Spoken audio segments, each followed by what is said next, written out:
My daughter and grandson are dead. Forget it. I will never forgive you. My mother's words pierced the air, each syllable an icy dagger. As a child, my mother was distant and cold.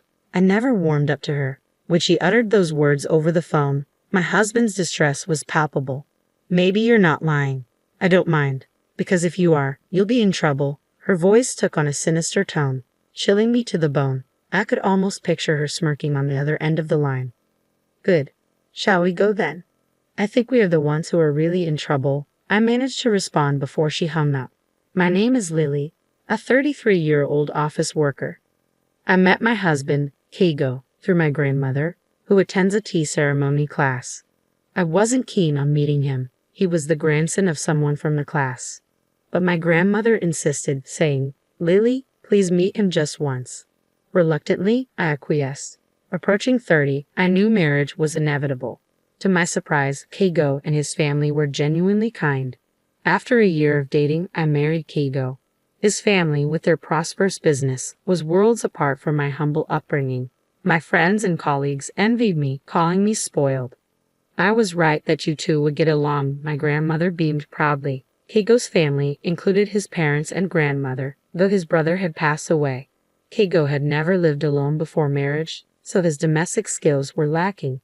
I found myself frustrated with his habits. He'd leave clothes strewn about and dishes unwashed. One day, he casually referred to me as mother. Shocked, I packed my bags and left. At home, I feigned loneliness, masking the truth about my crumbling marriage. When my grandmother inquired about my marital bliss, I forced a smile. "It's okay," I replied, hiding the turmoil within.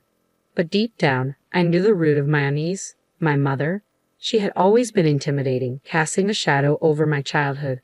With my father busy with work and my grandfather gone, her presence loomed large. My parents' house had always revolved around my grandmother, leaving little room for warmth or connection. When I was young and sought answers from my mother, her response was always the same: "Ask Grandma." It left me feeling like she wasn't interested in me, so I stopped confiding in my parents altogether. Yet my grandmother was different. Intrusive, yes, but she believed that following her advice would lead to happiness. As soon as I graduated from university, I left home. I didn't fully grasp what family meant, but my husband's family seemed harmonious. They always ate together, even if I was famished, waiting for everyone to be ready. My husband once remarked that this tradition persisted even after he moved out. 3 days after returning home from my escape, my grandmother, along with my husband and mother-in-law, appeared in my room. "It's my fault. Let's go home together," my grandmother pleaded. My husband looked remorseful. "I spoiled him too much," he admitted. I was swayed by their apologies. But as explanations unraveled, blame was cast upon me too. My grandmother sighed, pointing out my faults. Even my mother apologized, urging me to reconcile. Feeling abandoned, I left without a word. Silent in the car, my mother-in-law broke the tension. "If housework is too much, let's eat together. I'll cook for you and Keigo." But I couldn't find solace in her gesture. "No, I want Keigo to help with the housework," I asserted. Surprised, my mother-in-law questioned, "Isn't housework the wife's job?" I retorted, "I have a job too. We're not a conventional family. Keigo will inherit the company, but that doesn't make household chores solely my responsibility." Despite my silence, my mother-in-law persisted. Finally, I confessed my pregnancy, despite being told to keep it secret. My husband was thrilled, and I knew, amidst the chaos, a new chapter awaited. My mobility had diminished since my husband was to become a father. I wished he'd be a tad more cooperative with household chores. It's as simple as that. Irritation brewed within me as I hadn't even visited a maternity hospital for examination yet. Unexpectedly, my mother-in-law's demeanor shifted. From complaints to gentle inquiries about my pregnancy, it felt like a flip of a switch. Was this a split personality? Upon returning home, I found the room surprisingly clean. "Did you clean it?" I asked my husband. "I wish you'd have kept the pregnancy a secret." I sighed. He confessed that my mother had been a nuisance, bothered by the impending arrival of our child. "I'm sorry," he said earnestly. His sincerity moved me. Perhaps I should try a bit harder. Eating at my parents' house on weekends sounded appealing. His gentle suggestion left me with no reason to refuse. Despite knowing I should take it easy, I embarked on a challenging pregnancy journey. At the maternity hospital the following week, the doctor's confirmation brought immense joy. I promised to shower our unborn child with love. Eating at my in-laws wasn't as joyful as anticipated. Their happiness about the pregnancy was palpable, especially my father-in-law and grandmother-in-law. Come on, Lily, eat. You're carrying our precious heir, my mother-in-law cooed, masking any hint of sarcasm. I reassured myself that I could manage, but as we sat for dinner the following week, I reached my breaking point. Despite my embarrassment, I mustered the courage to make a request to my mother-in-law. I'm sorry, mother-in-law. My mother-in-law's smile abruptly faded into a grim expression when I mentioned my morning sickness. Feeling uneasy and unwell, I confessed that I couldn't wait until dinner time to eat due to nausea. However, her response was unexpected. Morning sickness? Didn't Kigo tell you? We have a rule to eat only when everyone is present. Please be patient, she stated firmly, catching me off guard. Her subsequent attempt at humor, calling the situation totally nasty, only added to my distress, tears welling up in my eyes. That evening, with my father-in-law arriving home late, dinner was delayed until after 8 p.m. Unable to wait, I ate quietly while my mother-in-law was out, feeling ashamed of my own actions.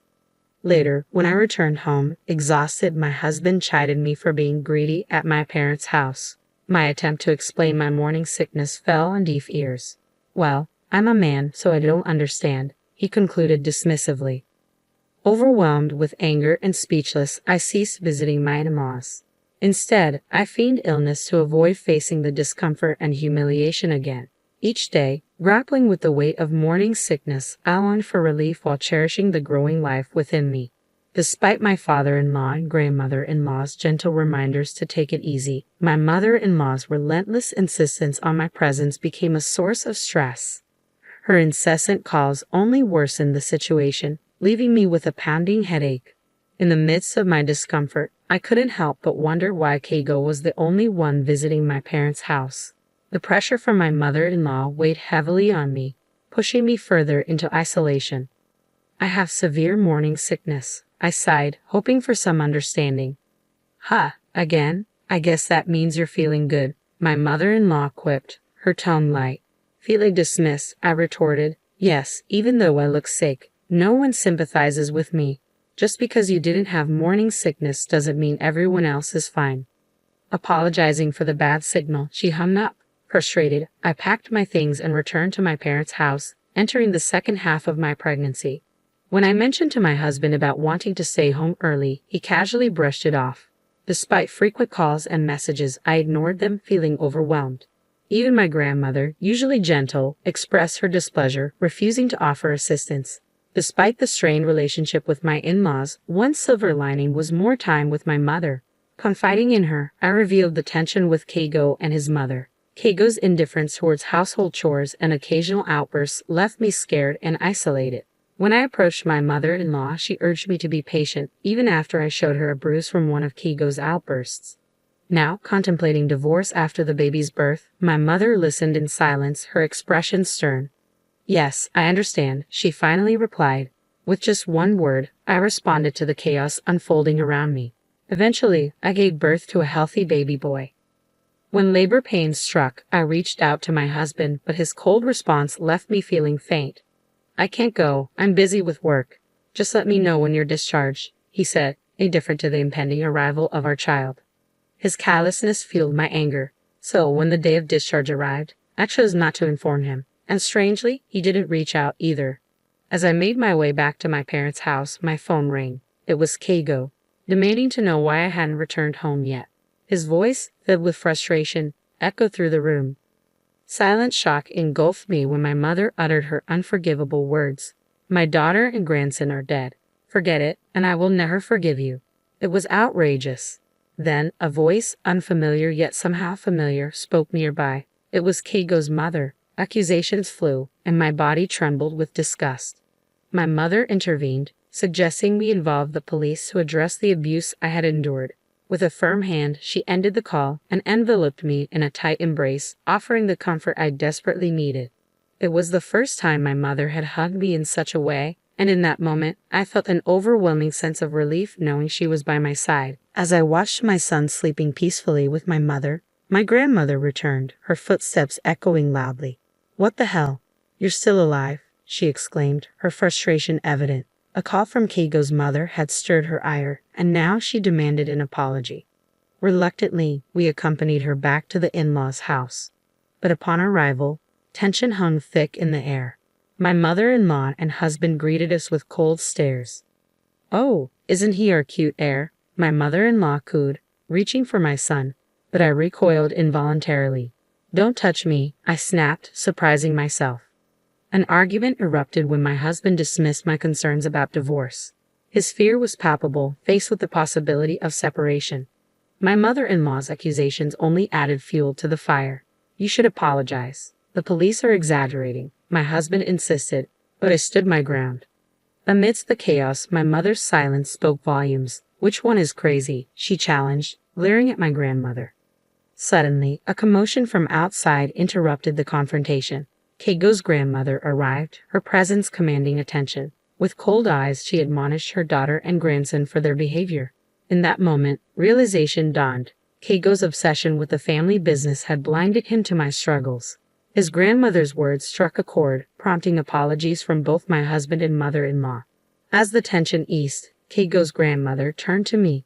"Lily, I'll make sure you take responsibility." "I'm sorry," she said, offering a glimmer of hope for reconciliation. "I hadn't realized it, but you're considering breaking up with Keigo. However, I'd be delighted if you visited me again. Thank you for your assistance," the grandmother-in-law expressed sincerely. Glancing at my awkward grandmother, she continued, "You were insistent, so I arranged a matchmaking between our grandchildren. Lily and her mother were lovely people, but what about you?" My grandmother blushed furiously, clearly uncomfortable. As my husband and mother-in-law sat in stunned silence, I bowed deeply to my grandmother-in-law and took my leave from their house. Upon returning home and packing our belongings, my grandmother confronted us. "Where do you think you're going?" "I won't allow you to do as you please," she asserted, echoing my mother-in-law's words. "Your mother-in-law insists that you cannot divorce her son until you, Lily, have had a child. I've had enough." Later, my mother revealed that my father had been involved with another woman, for which my grandmother blamed her. When my mother demanded a divorce, my father refused to allow me to leave with her. My mother regretfully admitted that she should have fled with me to spare me from suffering. Her words brought tears to my eyes. Eventually, both my mother and I divorced our respective partners. My father initially resisted, but evidence of his affair forced him to comply. Learning of his betrayal shattered my perception of him, and I vowed never to see him again. My mother also sought compensation from my grandmother for the distress she caused. Keigo's family faced consequences too. They were ousted from their former position of influence due to embezzlement allegations. It turned out that Keigo's grandmother, now the company's chairwoman, had uncovered their wrongdoing. When faced with the ultimatum between family and company, Keigo chose the latter without hesitation. His tearful reunion with his mother bore no forgiveness, as they both faced accusations of criminal activity before disappearing. Despite the turmoil, life improved after our divorces. My mother and I rented a small room and began living together, finding solace in each other's company. I named my son, "I Am You," a testament to our newfound independence. My mother flourished on her own, rediscovering her passions and hobbies. Colleagues noticed her increased happiness, and even at my part-time job, I found myself smiling more. Through living together, I learned more about my mother, her talents, preferences, and dislikes. Grateful for everything she had done for us, I thanked her sincerely. Moving forward, I vowed to embrace the future alongside my precious family, strengthened by the bond between my mother, my son, and me.